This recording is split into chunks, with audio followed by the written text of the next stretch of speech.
Tonight. We can now bring you Ghana Brief.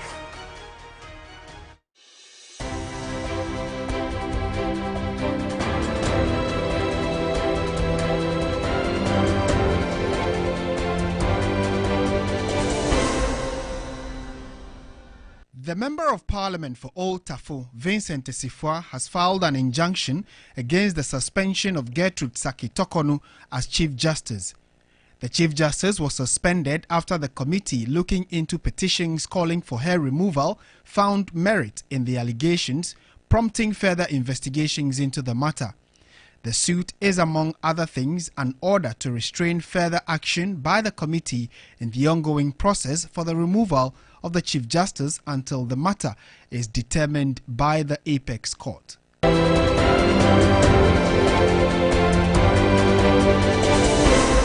Former head of the Signals Bureau, Kwabena Edubuahin, and his wife have filed a defamation lawsuit against the Attorney General Dr. Dominic Ayine.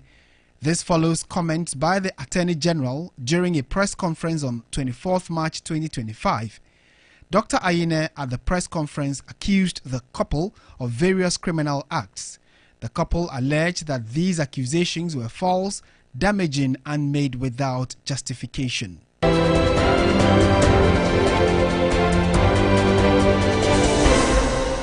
Acting Chief Justice Paul Bafuboni has directed registrars of all the courts to forward all newly filed cases and applications in the country's superior courts to be submitted to his office for assignment and scheduling. The directive, dated April 23, 2025 and communicated through the Deputy Judicial Secretary, applies to registrars of all the High Courts, Courts of Appeal and the Supreme Court.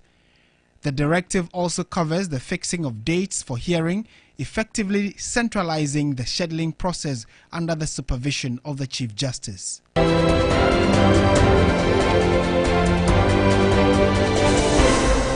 Officials of the Narcotics Control Commission has intercepted a cargo being packaged for shipping at the Swiss port near the Kotoka International Airport containing concealed substances suspected to be cocaine and destined for the Netherlands. The consignment contains a total of 73 slabs with a weight of 89.74 kilograms. 4 suspects have been picked up and are currently in custody at NACOC while investigations are underway.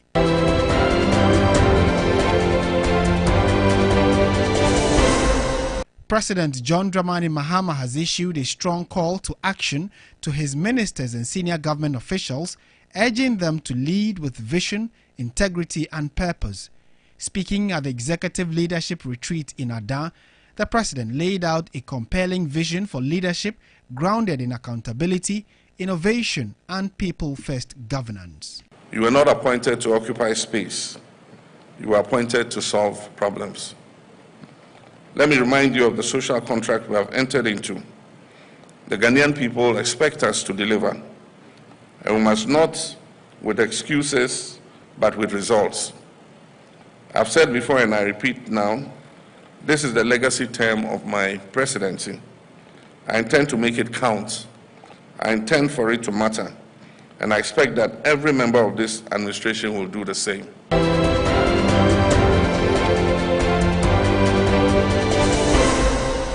Health Minister Kwabena Minta Akando has appealed to the striking medical staff at the Tamale Teaching Hospital to call off their industrial action. The appeal was made during a brief ceremony where the minister handed over medical equipment to the hospital's newly appointed CEO. I am prepared for us to come around the table and discuss whatever we need to discuss. And so my humble appeal to my wonderful medical doctors and health professionals at Tamale Teaching Hospital is that I am the first person to take care of your interest. And therefore, let's call off the strike and let's all regroup and strategize going forward.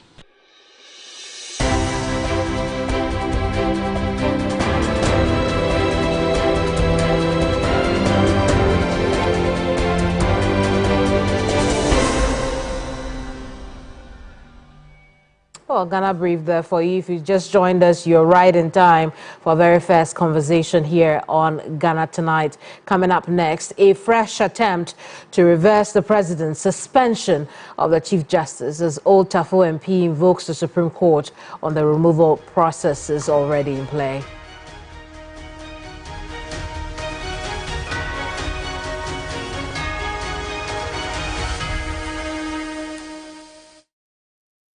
That's right. Member of Parliament for Old Tafo Vincent Asifo has filed an injunction against the suspension of Gertrude Saki Tokonu as Chief Justice. The Chief Justice was suspended after the committee looking into petitions calling for her removal found merit in the allegations, prompting further investigations into the matter. Now, what we want to do now is go through the latest writ on this matter. Dennis Poberi is my producer. He's here. He's been studying this document and he'll share with us what he's learned so far. Dennis, what is in this new document?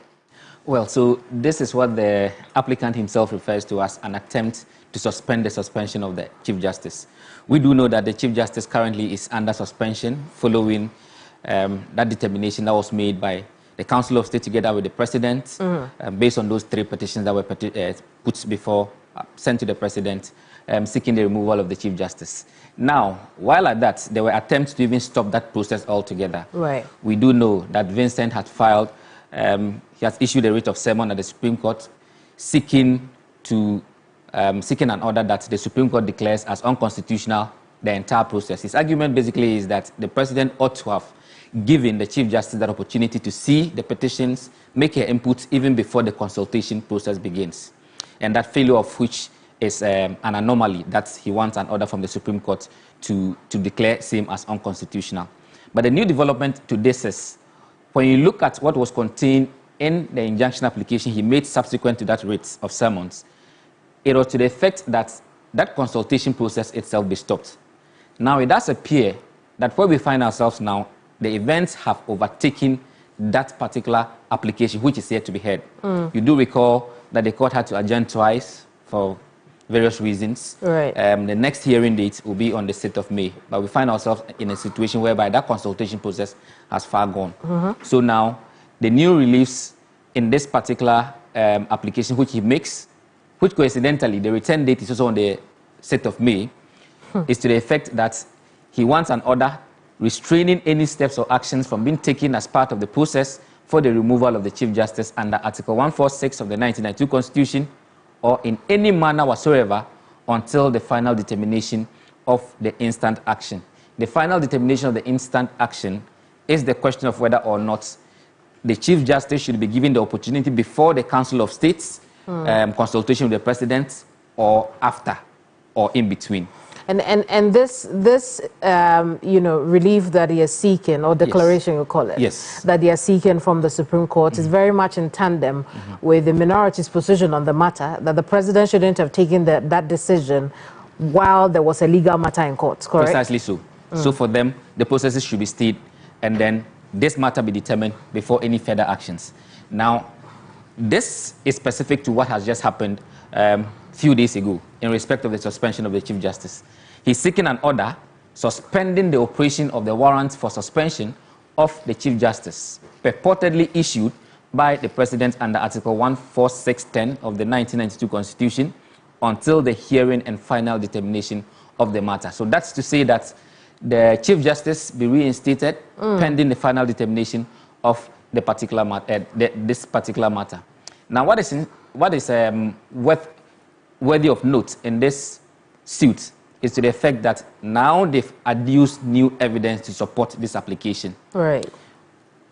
I mean, key amongst them is the fact that they argue that this whole process is premeditated, and in so doing, they have exhibited what they say are comments by President John Dramani Mahama when he was in opposition, together with some government appointees, and they say that those comments, when you look at them, there was a premeditation that they would do this.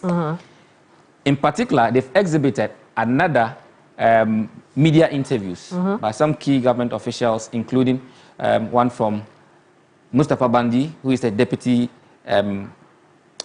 He's a Deputy General Secretary of the National Democratic Congress. Indeed, and currently the Deputy Director of Operations at the Presidency. Yes. Yes.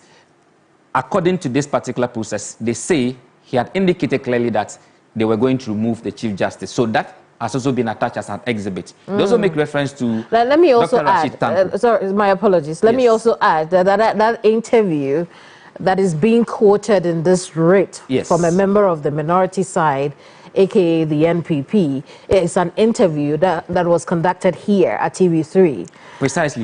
So that is one of the exhibits to make the case that what is happening now is something that was premeditated, and that the outcome possibly is known. They also make reference to a comment that was made by Dr. Rashid Tanko Computer to the effect that the NDC is pleased with the suspension of the Chief Justice. They put all of those things together to make the point that, no, the court should stop the process until the final determination of the case, because if the court does not suspend the process, and in the event that adverse findings are made and then the Chief Justice is removed, and the final determination of this case comes to a point where she is exonerated or she's cleared, the harm caused cannot be repaired. So they talk about irreparable damage, for which they impress on the courts to make that order to suspend the process. So that's the crux of this matter, that the suspension of the Chief Justice be suspended. That is a mouthful, but I know that's how to summarize. And a good play on words. Exactly. I see. So then that really simple rates there. Yes. Straight to the point. Straight to the point. It's a matter we already know. Now this will add on to... Sounds like a supplementary matter. Exactly, because there's already another one pending. So when you want to look at it, 3 of them, on the 6th of May, the court will decide. If the applicants in this matter decide to withdraw the first one, because like I indicated, it would appear that events have overtaken some of the relief they were seeking. Indeed. We're talking about consultation. We have moved past consultation. But if they deem it fit to still want to allow the court itself to strike it out as being moot and all that. So those are things we look out for on May 6th. Very interesting day on May 6th. Yes. But this is not the only issue in court. Not at all. And just before you come to that issue, I want to give a rundown of, how things have happened so far. Because we know that the Attorney General last month came out with an update on investigations that they were handling. And I want to share that with our viewers, because tonight the Attorney General is being sued for defamation. This suit is coming on the back of that news conference last month to brief the public on some ongoing investigations, including the one into the former head of the Signals Bureau, Kwabena Edubuahin. Now, the man and his wife, who were both named in the AG's investigations for criminal activities, are now asking the court to hold the AG, Dominic Ayene, accountable for the harm done to their reputations, describing the accusations in their words as false and without justification. So let's get back to Dennis, who's been studying that document to share with us what he's learned so far. What have you gleaned, Dennis? So that, in a sense, the summary of it. The activities of the AG in respect of the update that was given, especially as relates to the former head of the National Signals Bureau and the wife. They haven't taken kindly to that particular publication and then the press conference and all that it came with. Lawyers have taken on the AG. They say the contents of that broadcast, be it on TV, on radio, and in print, and all the things that came with it were things that, lowered the image of these people. And I'm talking about the national, former, the head of the National Signals Bureau and his wife, in the eyes of right-thinking people. They think that the AG should be punished for it. What are they seeking? They want punitive damages against the AG, and that is because they say the AG has published or broadcast highly offensive, defamatory material of, and then concerning the plaintiffs in his press conference. The plaintiff here refers to the Mr. Edubuahin and the wife in the press conference dated 24th day of March 2025. They also want an order of perpetual injunction restraining the defendant, that's the AG in this case, from further publishing or broadcasting or causing to be published or broadcast the said or similar defamatory, defamatory content of the plaintiff. So there too, pretty simple matter, that how the AG conducted himself, all of this they are not comfortable with it. They feel that it has injured their reputation, for which they must get damages for. You know, I'm curious to know what damages against the Attorney General could look like. I mean, in cases like this, has it ever happened? Well, if there's reason for the court to come to a conclusion that if indeed what they are alleging indeed happened and that it injured their reputation, for the AG will be damages will be slapped against the Attorney General. And now, mind you, when you look at how they particularize the action in their statement of claim, they take out the Attorney General as a person. Even beyond his office, they take him on as a person. I see. So they are simply saying that how he went about it is not right. They even make accusations that some of the information that was put out there was not accurate, that it was false. So, I mean, indeed, the court now have to decide or determine whether or not the AG, was doing his job or had gone beyond those boundaries. That's also come up for consideration. But in doing the job, did he do it the way it's supposed to be done? Did it cause any damage to their image? If so, then the court will decide what to do on those matters. Well, the court is going to be really busy. But the other question that we need to ask is, will this in any way stop the Attorney General from doing what he is doing? From pursuing the case? From the last time, it's been a while we've had updates on this particular matter, but will this be an action that will deter the Attorney General?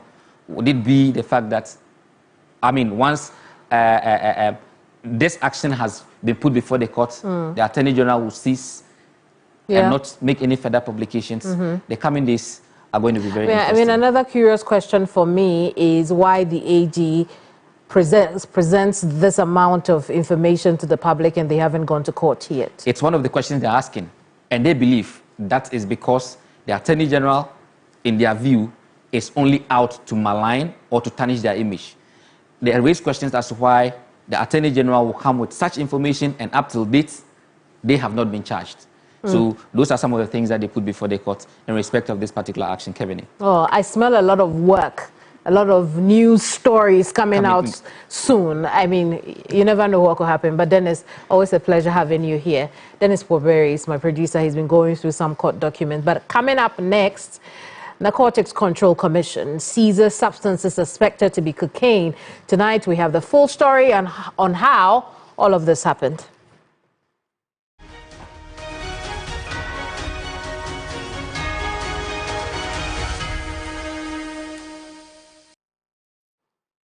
Four people have been arrested as investigations begin into how 73 slabs of cocaine almost shipped out of the country for Europe.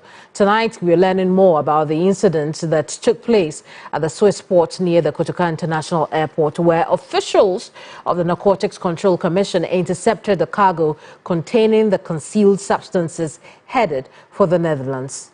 Tonight, Deputy Director General of Enforcement Control and Elimination at the Commission, Alexander Chumberima, tells us how they found the substance.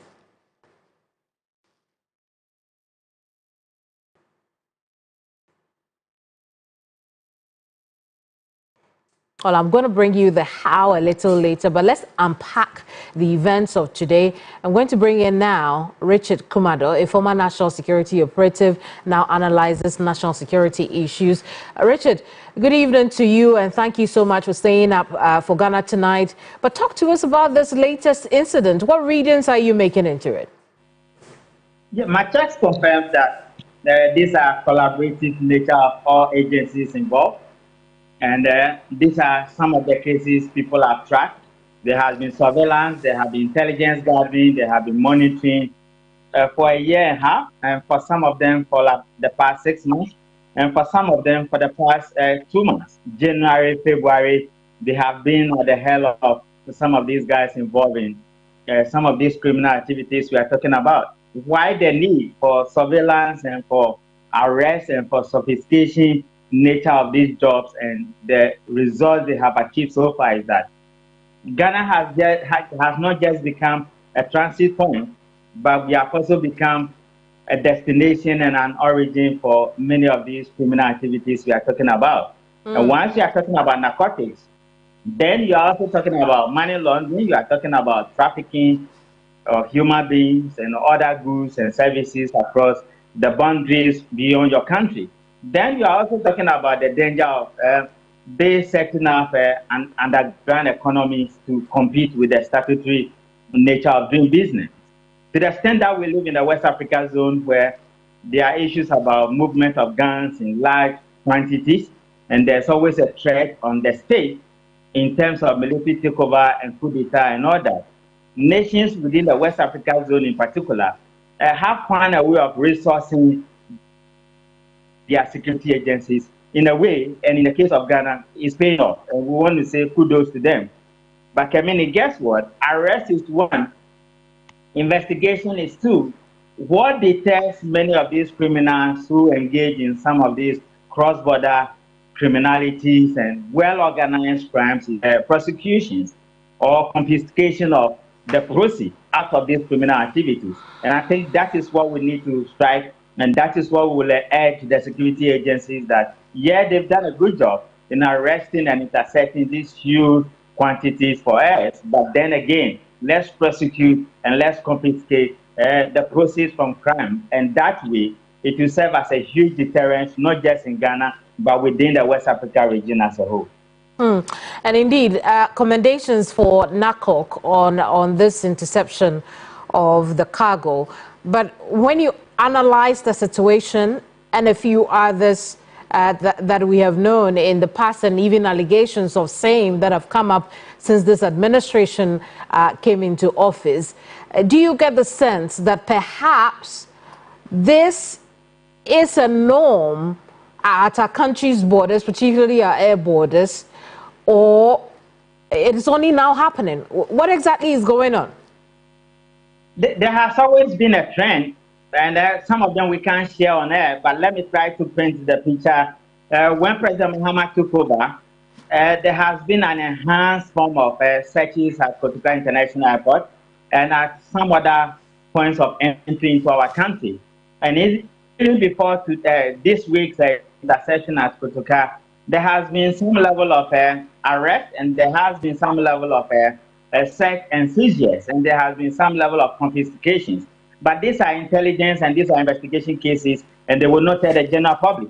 But for some of us who work within the security intelligence community, we are aware, and I am reliably informed, that there has been an enhanced form of searches at Kotoka. That is to say that the dominant force for doing things right has been activated. Then it's also the case that the national focus and national interest has been prioritized over criminality and over personal interest. Then again, on the side of the security agencies, we are saying that leadership tendencies has been improved. And what I love about them is the interagency collaborations. When you do that, you have a lot of expertise at your disposal. But one particular person or two people I want to single out is Chum Berryman, deputy for NACOC. If you remember, he's a police officer. He has been within the system for some time. He's a lawyer, he's a politician. Then my big brother, Charles Kipo, who is the Director General of the BNI or the NIB. I think intelligence effectiveness has helped us in recent times. And to the extent that my brother Charles Kipo has been within the system for a very long time, he's able to follow up with some of the cases where there have been intense intelligence and where there have been intense surveillance and monitoring.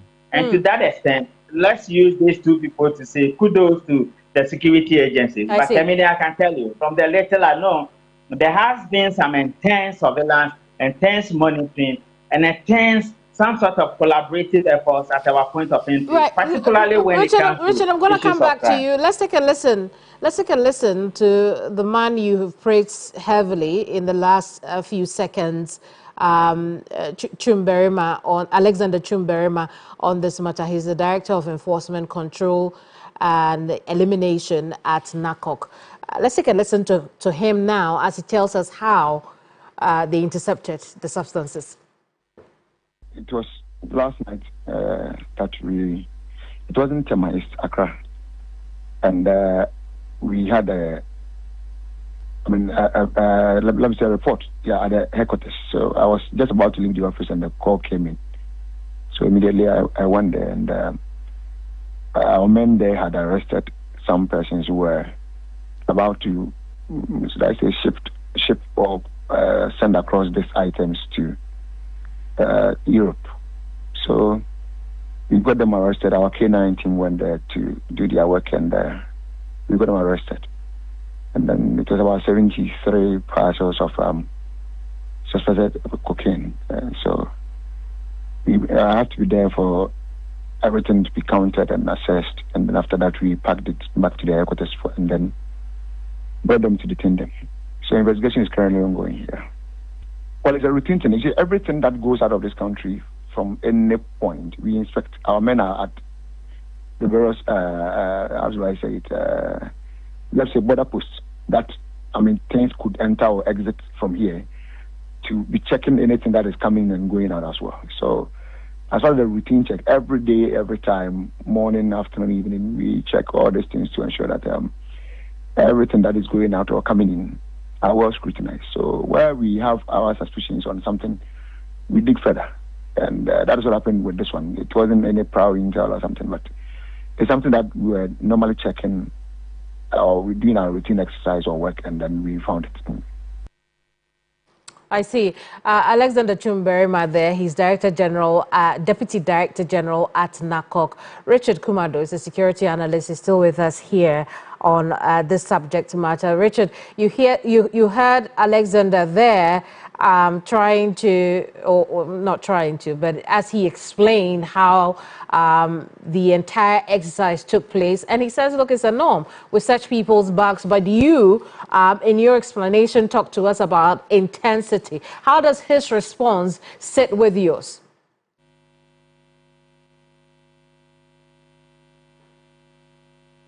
He's a security officer. He's the deputy for NACOC. They work under... Well, Richard, I'm going to try again. It would appear you're having challenges hearing me, and so I'll give it another shot. I'm saying that when we hear the Deputy DG of NACOC, he explains that, look, this was a routine check. It's something we do all the time, checking these the cargo before they leave the ports. But you would explain to us that it would appear there's much more intensity. I'm asking you to align both explanations as to how we are seeing more and more seizures of narcotics. Okay, so if you take Kotoka, for instance, there are various layers of security agencies and their functionalities and what they do at all particular times, and not just at Kotoka, but all points of entry. The Narcotics Control Board, which falls directly under him, the officers at the airport, you have the BN officers, you have civil aviation security, and you have officers from the National Security Secretariat. There are various layers, and in combination of what they do is an intense search. But of course, he's the deputy director. Leave the man alone to have a cup of tea tonight whilst he deals with investigation. But I can tell you for a fact that what I know, surprise checks happen, but there's an intense search at Kotoka International Airport to be able to rank our airport to be a safer place for people coming, and on the other hand, to serve a deterrence. That once you try to use any point of entry, being it at the airport or harbor or all other places, the tendency that the law enforcement agencies will be at your heel is high. And for that matter, we say kudos to them. I see.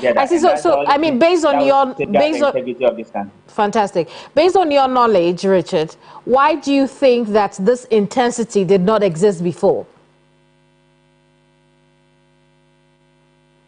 Well, I'll take it again. I'm asking why, I mean, based on your knowledge, why you think that this intensity that you allude to did not exist before now?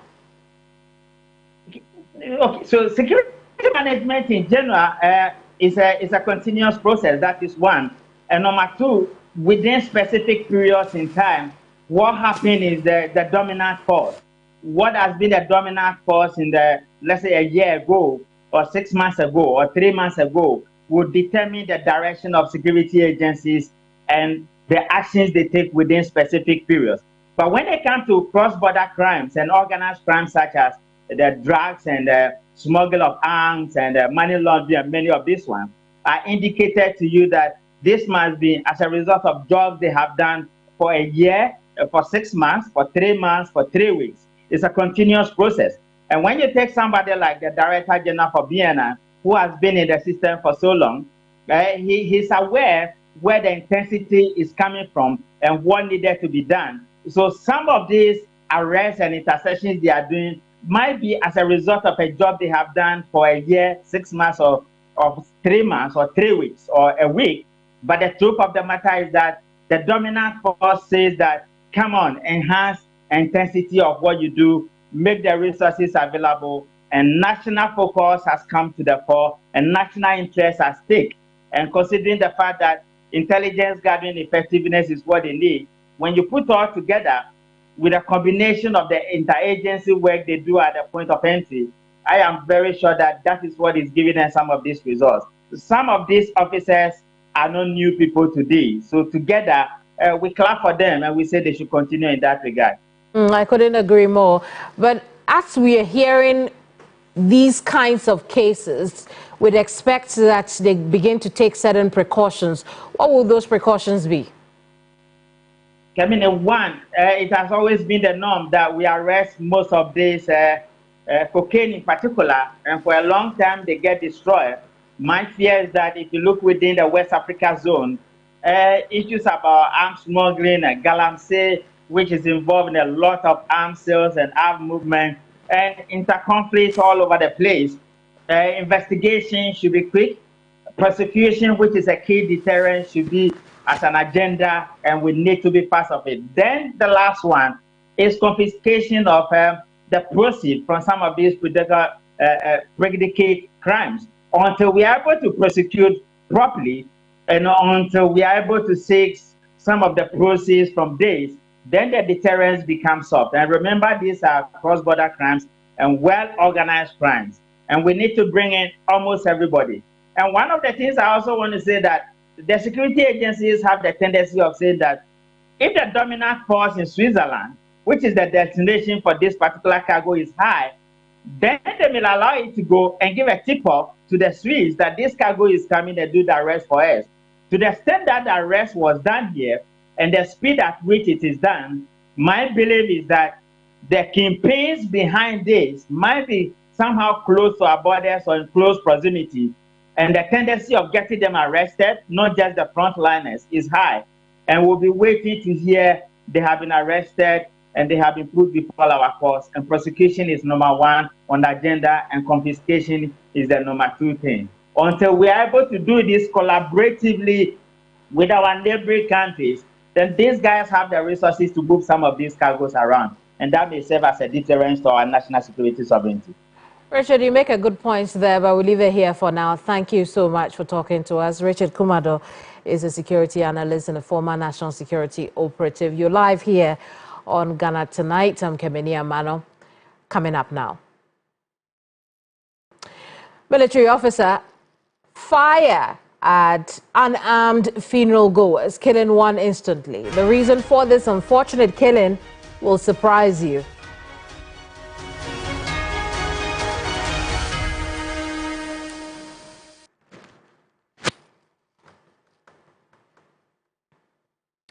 Tonight, a funeral procession making a desperate call to the police after some army officers opened fire on the group, killing one person instantly. The deceased is believed to have been shot in the head, leading to his death at the scene. The group of young people were on their way to bury a dear friend. We're learning tonight there was no altercation between the young men and the military officers before they were shot at.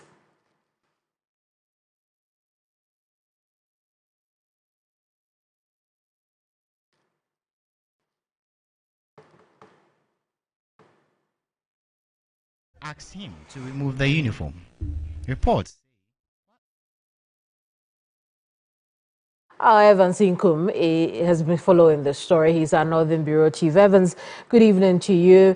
Not a really good evening for those who have lost a loved one as a result of this very preventable altercation between the military officers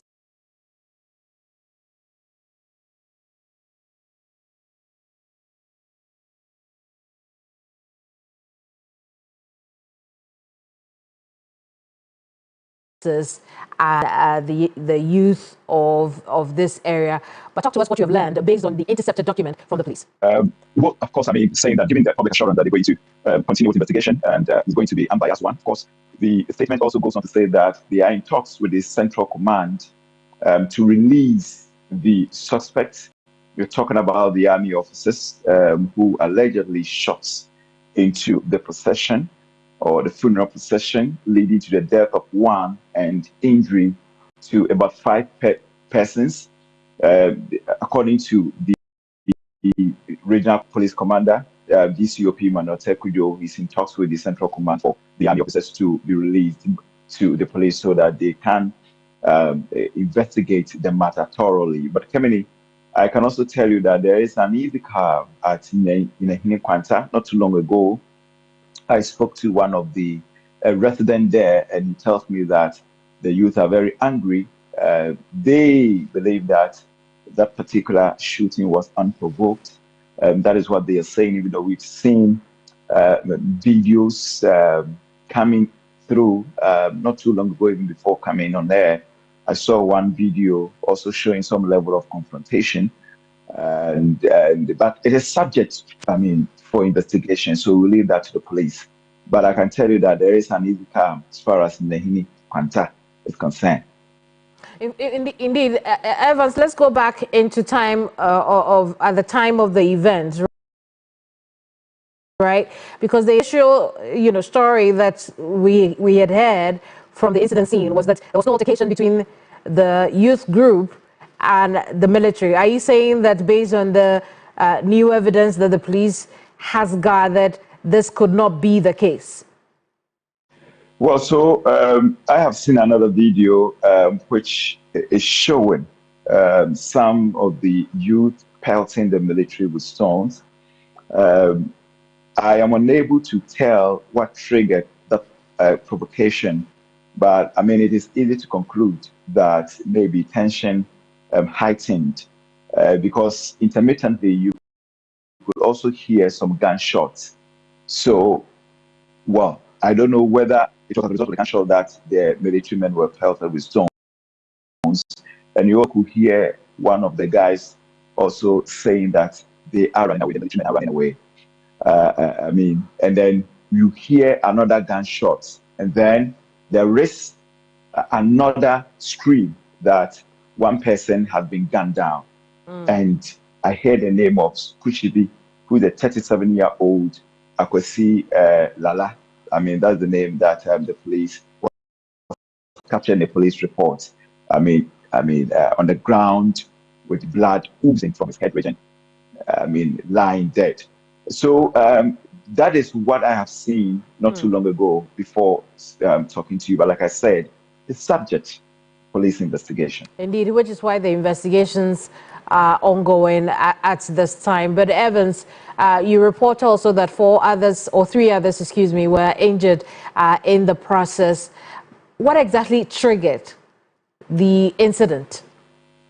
Well, so what we have seen, I mean, per the police report, was that the military were actually on their way to Bibiani from Injunction, which is about 20 or 15 kilometers away from, I mean, apart. I'm talking about Bibiani, that's the Western North region, and then Injunction.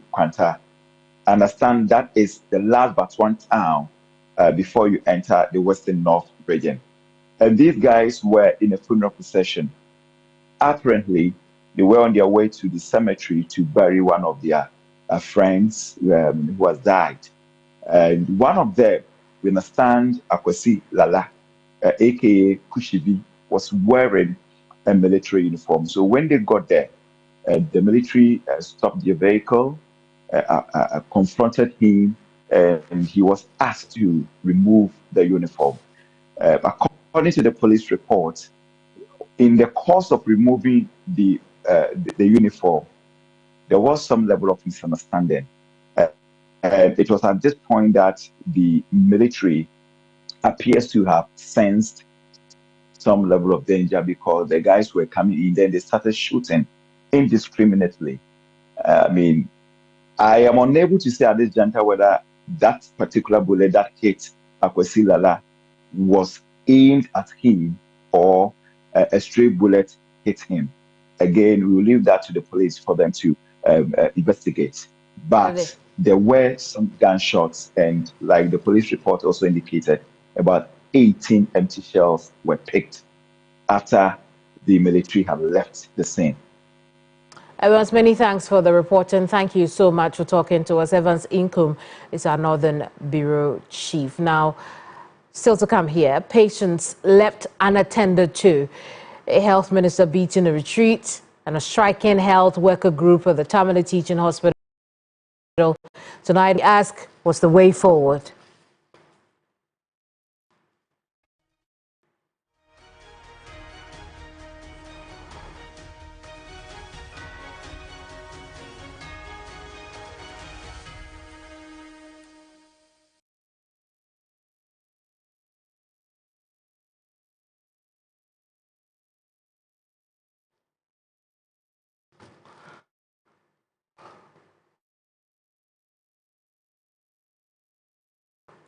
Now, doctors at the Keminni Teaching Hospital will not budge despite a call for engagement by the Health Minister, Kwabena Minta Akando.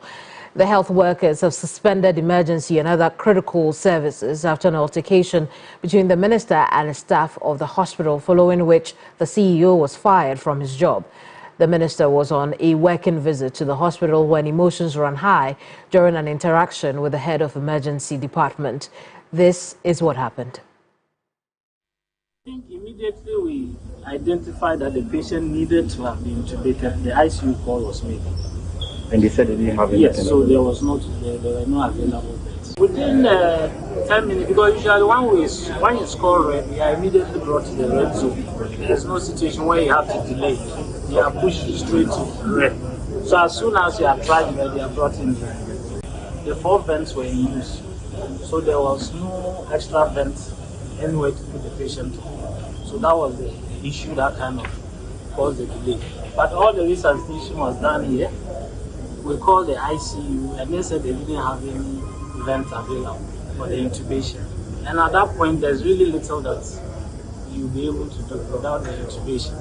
So the patient was being bagged here until the patient could. Available mobile vent anytime, we would have used it.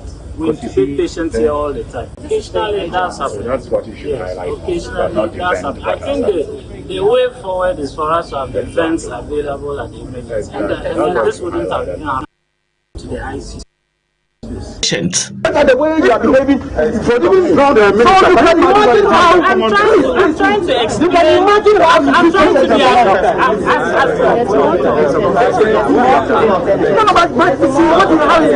how can you behave like this?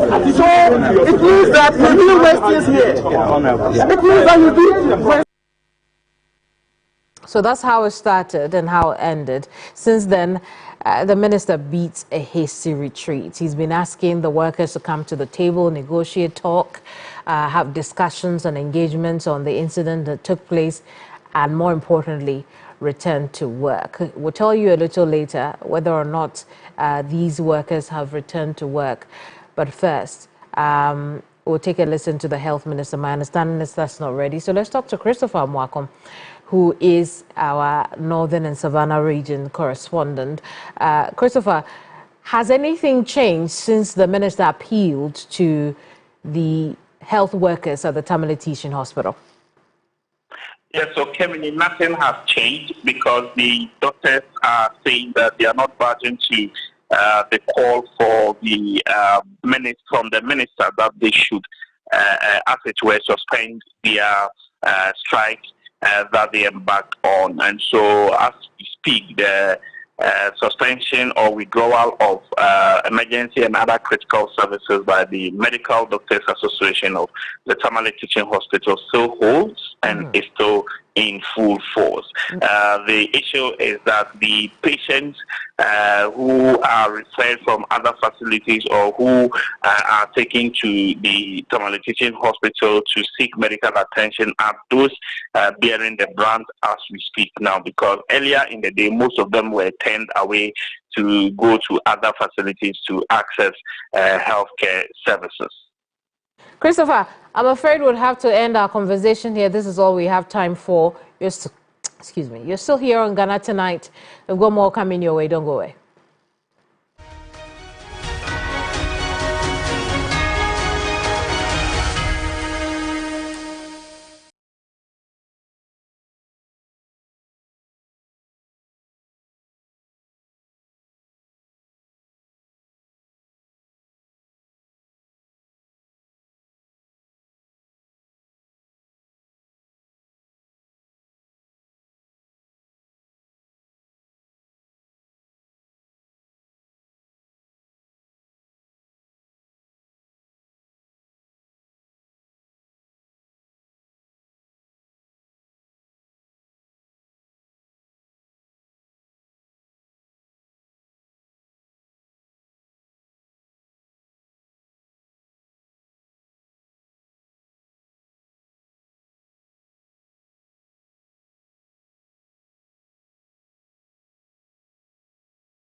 It's still Ghana Tonight here on TV3.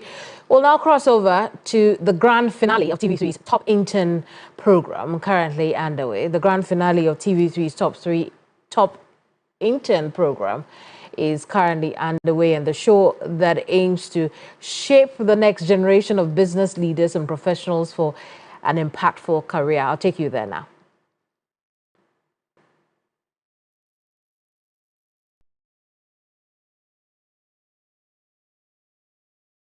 Dial star 770 hash for all your money emergencies and talk. Dial star 770 hash for money emergencies and get easy and quick access to your money, loans, and other banking needs. EcoBank, the Pan-African Bank.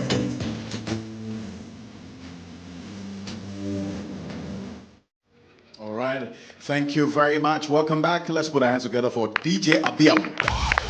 the man behind the music. Thank you very much, and thank you to EcoBank. We can't thank you enough, EcoBank. Thank you. Thank you so much for all the support and the sponsorship throughout the season till this moment. And we hope that the relationship with you continues beyond today. Thank you. Thank you so much. And we're live on TV3 right now for the announcement of the winner and the other winners as well. Yeah. Yes, now's the moment of truth. There's been many weeks of presentations, tasks, pitches, and so much more. Cutting down the number from 800 to 12 to 4, and tonight we will know who our top intern is. We have the results. The judges have told us. Before that, who's who? Who is who? Let's acknowledge Pastor Isaac Amanor, pastor of the Church of Pentecost, PRWC Kaswa, supporting Jomo.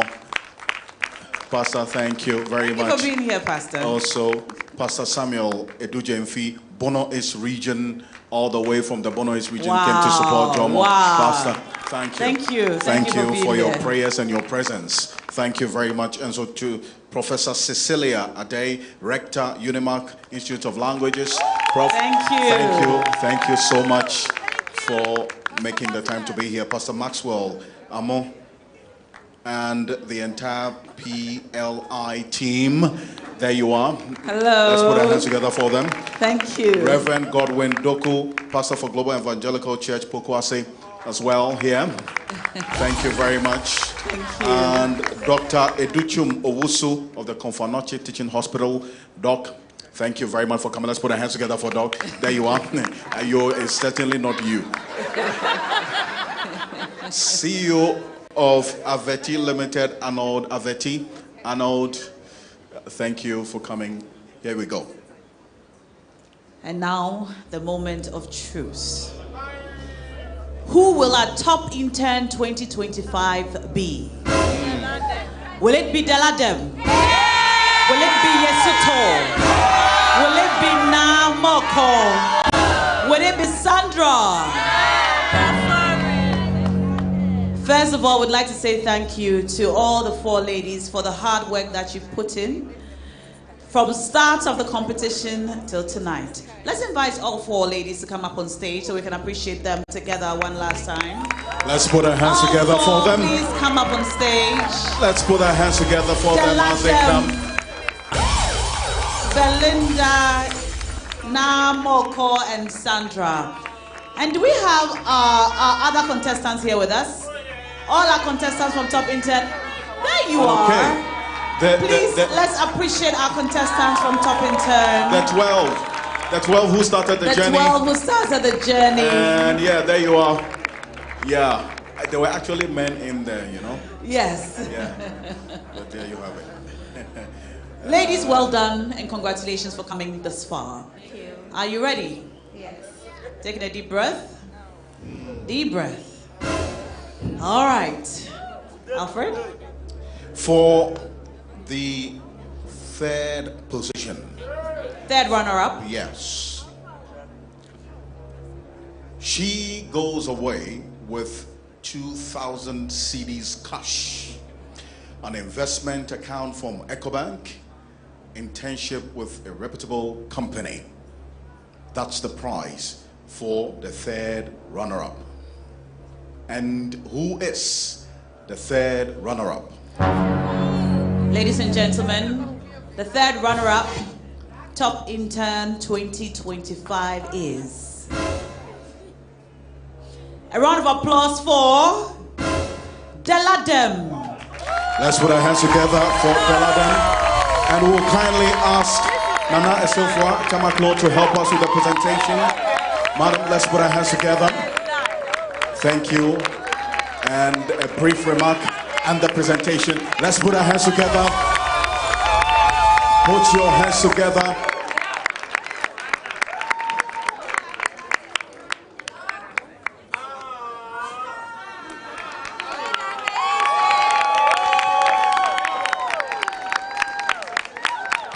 Congratulations.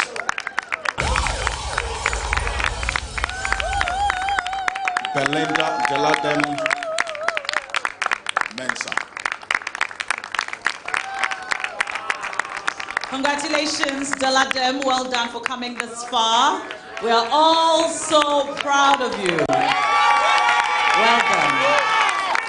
Well done. Well done. Well done. Well done. Congratulations. Cash, you know. All right. Wonderful.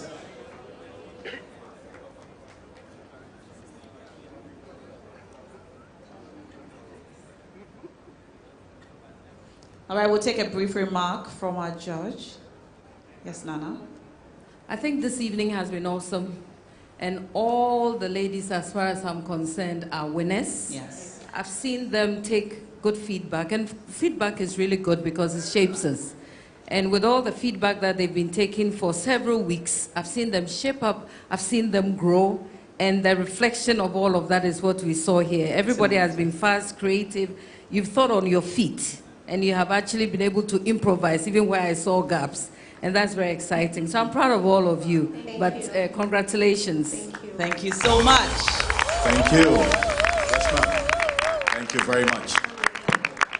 And now our second runner-up. Our second runner-up goes home with 6,000 cedis cash. Cash, you know. An investment account from EcoBank, an internship with a reputable company. All right. Ladies and gentlemen, our second runner-up, Top Intern 2025 is... A round of applause for... Yesuto!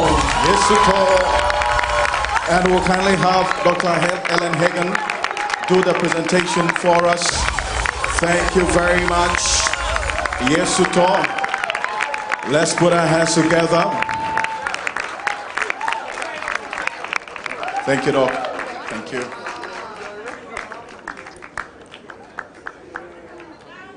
Okay. Congratulations, Yesuto. Congratulations, Yesuto, second runner-up. Yeah.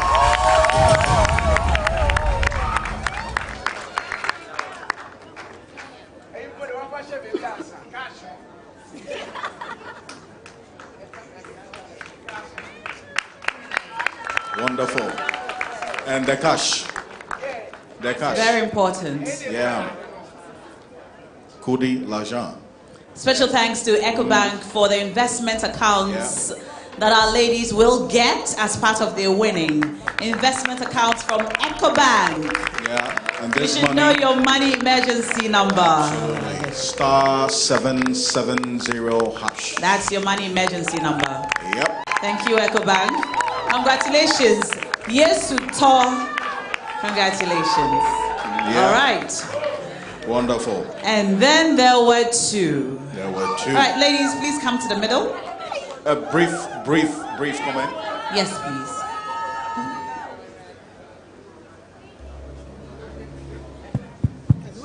Hello. Yes. Good evening, everybody. Good evening. We were spoiled for choice, and we knew, as the Bible says, do you not know that in a race everybody runs, but only one gets the prize? So you should run then, so that you get the prize. So in business, it's all about competition. It is how you make yourself different, extra from ordinary, to make your customers draw to you and from the other people who also have similar businesses. So that's what happened today. You did very well, and we pray that the best person will come out. Thank you. Thank you so much. Thank you so much. All right, ladies. We have still on stage with us Namoko and Sandra Zigby. The question is, who will be our top intern? Who will be our top intern? All right. So we have the winner And then we have our first runner-up. So now I'm going to run through the prize for the first runner-up and the winner. Okay. Okay. For the first runner-up, 8,000 cedis cash. I say cash, no. An investment account from EcoBank, internship with a reputable company. That's for the first runner-up. For the winner, educational scholarship valued at $11,000 from Academic City University, 10,000 cedis cash, an investment account from EcoBank, internship with EcoBank. Amazing. Let's put our hands together for EcoBank. Thank you, EcoBank. For this and more. All right. There you have it. At the end of 12 weeks. 12 weeks. Ladies and gentlemen, the winner. The winner for Top Intern 2025. Now, there's a combination of cocoa and polo. That's good breakfast. Easy. Are we suggesting a collaboration for the win? It's a good business, is it not? All right. So we know no matter who wins, there is a perfect collaboration opportunity here. Absolutely. The winner for Top Intern 2025 is Sandra.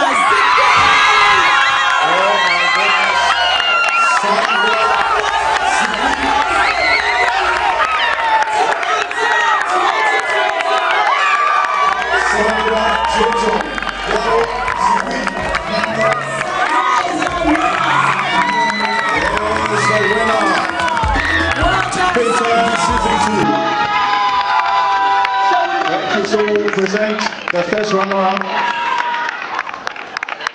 and that's to Jomo. Professor Boyington, please. Professor Boyington, can you help us with the presentation to Jomo for the first runner-up, taking home 8,000 cedis cash. First runner-up. Congratulations, Namoko. Well done.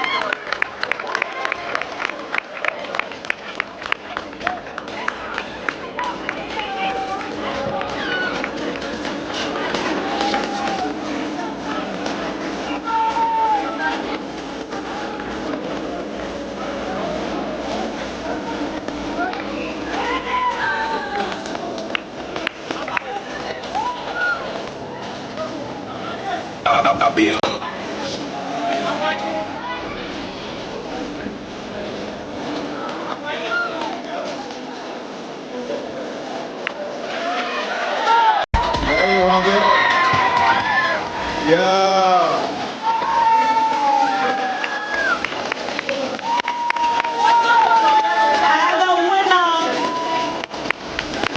The winner, Top Intern 2025. Yes. Thank you, Prof. There's a cash presentation. All right. A cash presentation. Thank you very much. Perfect. Congratulations to you. Namoko. Well done. Well done. 8,000 CDs. An investment account with EcoBank. An internship with a top institution in Ghana. Yes, Prof?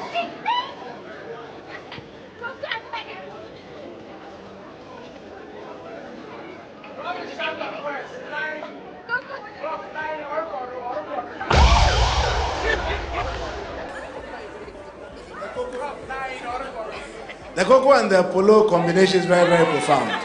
So we thank God for how far she's come. I've seen her grow throughout the competition, and I'm happy today she goes home with a very worthy prize. So thank you, TV3. Thank you, Top Intern. God bless us all. Thank you. Amen. Thank you, Prof. Prof has been with us from season 1 through to season 2. Yes. He's going to be with us from also into season 3 as well. Prof, that's an assurance, is it not? Yes, Wonderful. it is. Thank you and so now much. with the biggest round of applause you can gather, make some noise, please. A round of applause for our winner. Please step forward. And we'll call Madam Akofa Banson and Tara Square to please do the presentation for us. 2025. Her name is Sandra. Congratulations, Sandra. We're all so proud of you. Well done, Sandra. Sandra takes home a guaranteed internship with EcoBank, educational scholarship worth $11,000 from the Academic City University, and 10,000 Ghana cedis in cash. Well done, Sandra, and congratulations. Our first female winner for top intern on TV3. Yes. This platform helps companies recruit and discover top intern talents from across industry. Congratulations, $11,000 scholarship from the Academic City University College here in Accra. 10,000 Ghana cedis, and it is going into an EcoBank account. In addition to an investment account from EcoBank. Yes. EcoBank EDC is the best place to invest. Yes.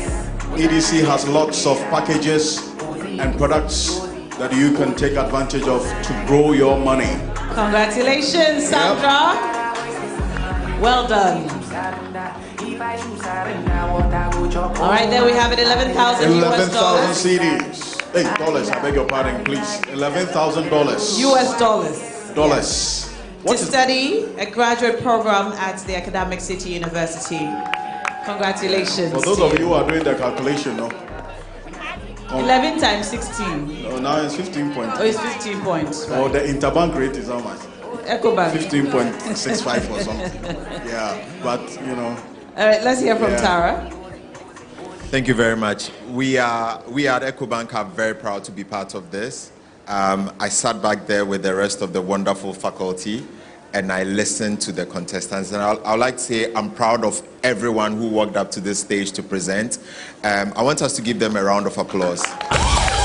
Wonderful stuff. To our winner, well done. Really emotional stories, really well put together journey. And she's going to be interning with us, and we are looking forward to it. Thank you very much. Thank you so much. Okay. So, good evening, everyone. I would like to say congratulations to Sandra. And we at TV3 are very happy and proud to be giving a platform to young graduates to get all the exposure they need for the job market. We're happy and we're so glad that the finalists for this season were all females. And it's been great. It's been an exciting night. And thank you all for coming. Thank you. Thank you very much. Madam Akofa Banson, she is a general manager, 3 Group. She is my boss and our boss. Yes. So please put our hands together for. Thank you so much, Akofa. Wonderful. And put your hands together for yourselves for being an amazing audience tonight. And for those of you who stayed up to watch us on a Thursday night, we're so grateful that you've stuck with us from start to finish and for watching TV3 and choosing us always. And for those of you watching us from across the world via our Facebook platform, and T3 on Facebook, across all social media platforms, we are grateful to you and we're glad that you've stuck with us. Top Intern Season 2 has just ended. Top Intern Season 3 is coming soon. If you are a young graduate and you're looking for a platform that will help harness and build your skill and expose you to the job market. If you are a company like EcoBank, looking for brilliant young graduates to intern with you, then this platform offers you that opportunity to discover and recruit excellent top intern talents from across all industry to Yep. join you, your organization, help you build, and you help build them. Alfred, it's been a great night, hasn't it? It has been a great, wonderful night. Yes. And as all the contestants have been told, this is just the beginning of the dream for their businesses. And we're going to be with them every step of the way, telling their story of growth. And we want to put our hands together for the team that put all of this together, APL, that's also a subsidiary of Media General, Madame Pefa Infojo and the team, the GM for APL, she's around here. Where's our Pefa? She's outside. Let's put our hands together for... She evaporated as soon as she mentioned her name. But shouts to the team. Absolutely. And our technical team working on the bench, thank you. Our team back in the office working in the control room, thank you. Thank you all for being here and for being so amazing. It's past 11 p.m., but we're all so alive and so awake, and Friday has nothing on us. We'll show up at work tomorrow with full vim, with smiles on our faces, knowing that we spent our evening doing something very productive. And for that, we're grateful to you all. And it's very nice to see that we have a lot of women in the house tonight. A round of applause for all of you. And to all our top intern contestants who came all the way to support our ladies tonight, thank you. It was amazing watching you on TV. And you have contributed to bringing all of us, the top intern team, this far. That's our show for tonight. Until we come your way again next year, with a top intern season 3 finale on the stage. Hopefully that has a... Cocoa Academy. Cocoa Academy will be sponsoring next year's show. And we will be refreshed. We will have polo and chilled cocoa. Ever tried chilled cocoa? Not yet. Well, it's coming soon. Top intern season 3. And I want to say once again, thank you to EcoBank for the support and the sponsorship. And hopefully next year, we will be with you again. EcoBank will be knocking at your doors. Exactly. I know it's already open to us. Exactly. Thank you very much. Thank you all. You see Tara nodding and you know it's sorted. My name is Na Ashoko and I've been here tonight with... My name is Alfred Okansi. Have a good night. Keep watching TV3 and bye-bye.